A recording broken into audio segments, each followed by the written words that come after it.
Hey everyone, welcome to Inside the Algorithm. Today we're going to be talking about what AI prompt engineering is. And this is going to be a good segue into a few of the frameworks. So, a few of the videos that we're going to release after this is going to be the frameworks of different prompt engineerings. So, stay tuned for those episodes.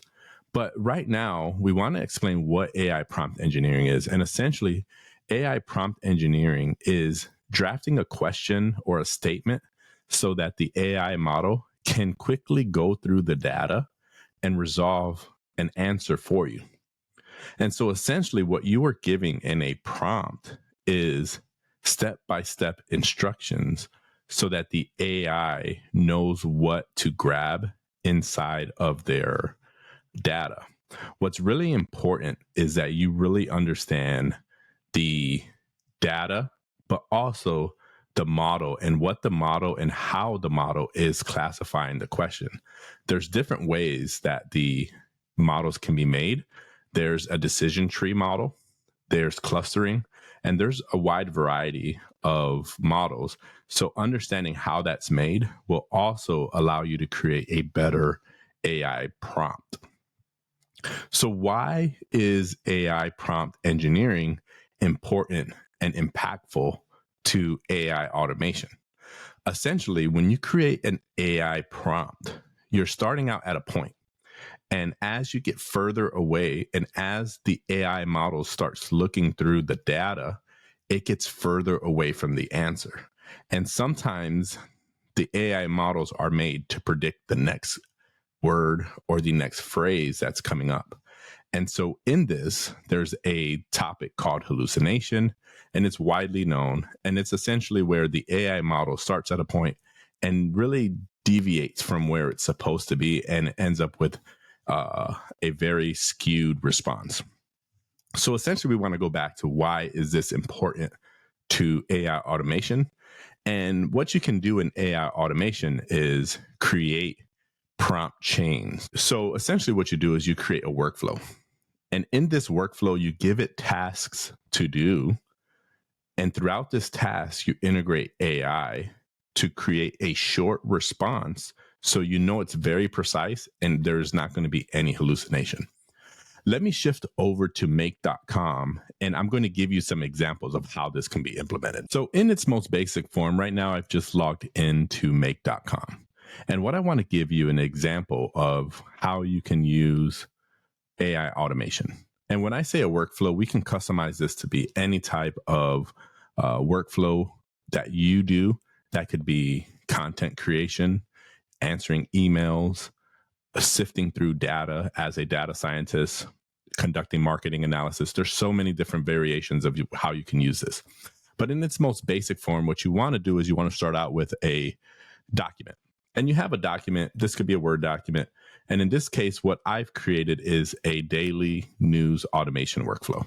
So every day I can create a workflow in which I create a Word document. It goes to ChatGPT. ChatGPT reads the internet or what I tell it to read. It sends it to Google Drive. And once it's completed Google Drive, it creates a document of a script. And we can build on top of this. And what I can do is I can show you another workflow in which we take this and we are inputting AI voice and audio creation. But why this is important is as we build out these ChatGPT prompts, we do it inside of the messages in the make.com. And inside these messages, the more concise and direct you are with these prompts, the better the results are going to be. But if you leave it overly broad and you don't narrow the response of the AI, there's going to be a point where you are drafting questions and the AI continues to ramble. This is taking it a little further. We've taken what the output from the last ChatGPT model and it continues this workflow. So I like to break off my workflows so they can be integrated into other workflows.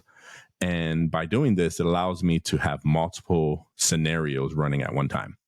So this scenario is taking the past ChatGPT that I just mentioned, created a script, And now we've created more prompts inside of the AI. So we're using the open AI to create more tailored results. And we'll talk through why this is important in the next scene. And what I'm going to do next is I'm going to open ChatGPT and show you some examples of how to tailor down your AI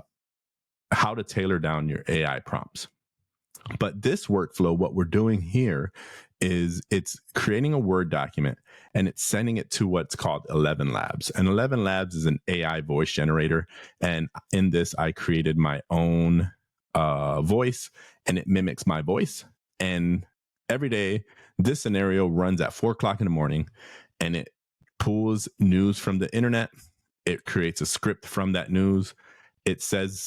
It reads that script in my voice. So it's copied my voice and it reads it in my voice. And then I've created a router here, which sends it up two ways.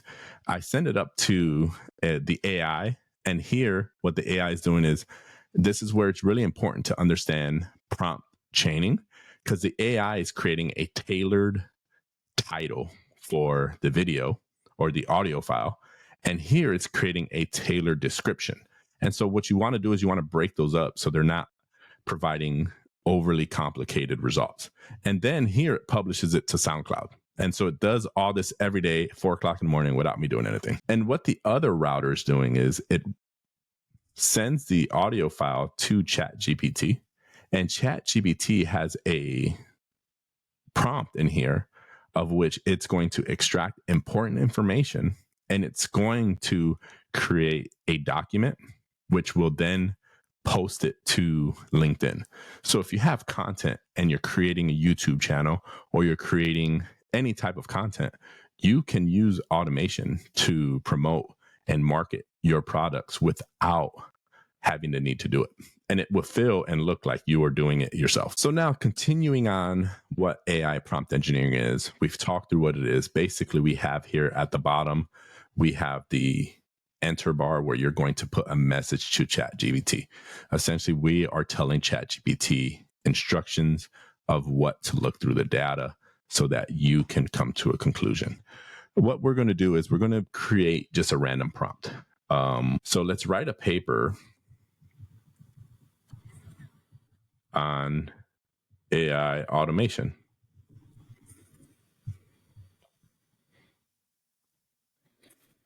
And so this should give us an example of why we need to do very good and specific prompts. This is going to ramble on for a while.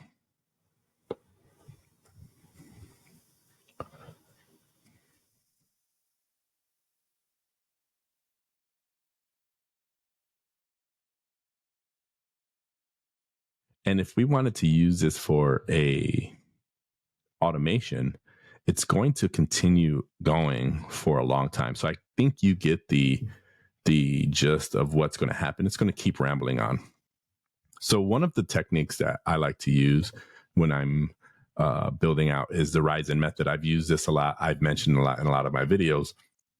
But the R stands for roles. So what I want to do to create a good prompt is explain the role you want it to be. So as a content creator, so now I've told it you're a content creator, write a 150 word LinkedIn post on AI automation. But this is still not good enough. We can get better. And every time we build out a prompt, what we want to do is always get better. So the next thing we want to do is explain to it, you've given it the limitation of 150 words. What level do you want it to write it at? Write at a high school level. And so the reason I use a high school level is because most of the newspapers and articles are writing at a high school level so that the common person can understand. And also what that does, having it at a high school level, it stops ChatGPT from using overly complicated words, which then people will know that AI wrote it. The next thing that I like to do is give it some direction. Do you want it to be clear? Do you want it to be concise? And do you want it to be professional? So tell it that. Give it the instructions.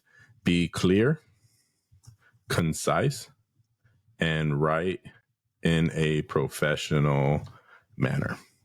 Now, what I want to do is explain to it what the audience is. Your target audience is small businesses that are looking to maximize workflows by using automation. Now, this should give you a tailored result. Of course, they want to give you some prompts. So this is more digestible by the reader, and it's going to give you a better result. So now when we go back into the make.com and we open up one of these, we see that we've given it a direct, concise description. And in this one, I've given it an example to create a short podcast title based on news story in the context. And so what we're doing is we're taking out some of the leeway from the AI from creating its own decisions. We've told it to include the company name when it's possible, and don't surround any of the titles with quotations, because what's going to happen is it's going to create the brackets and it's going to create quotations around some of the words that the AI wants you to fill in that data. So this is why this is important to have. Then what we'll do is we'll have another one. And then what we'll do is I'll show you this example of it creating the Word document. And this is the prompts that I use to work through the content in creating a LinkedIn profile. So what we've done is we've created the overarching task here of telling it you're a content copywriter and you're an expert. I always like to put an expert because it sounds cool. And this is the name of the channel that I'm creating. And so this is going to, publicize inside the algorithm and help post that. Then what I do is I go through the tasks of what I want it to do. And what I did was I tested most of these out in ChatGPT before to kind of narrow down my prompts. And what I'm doing is I'm telling it to take the content that it receives. So what it is receiving in this workflow, it's coming through, it's creating this content, and it's going to take that content and rewrite the content into a LinkedIn post. And I want it to be no more than 200 words. And then you want to give it the tone of voice. I think this is important because of the kind of audience you're going to listen and attract. And so how you want to do is you want to take another instructions, and you can, so if you take this and you put hashtags by it, this is going to allow you to keep your prompt structured. And so each one of these has their own tailored instructions of what you want it to do. And so essentially this is going to limit how the AI is going to get that data and build out your workflow. Then what we'll do is we can go here and we're telling it where to post that information. And then that information is going to get sent over to LinkedIn. And so essentially you've worked through that workflow. So this is why AI prompt engineering is important to understand. It's important to use in your everyday life. And most important, it's important to maximize it so that you can be building content and promoting your content without doing anything.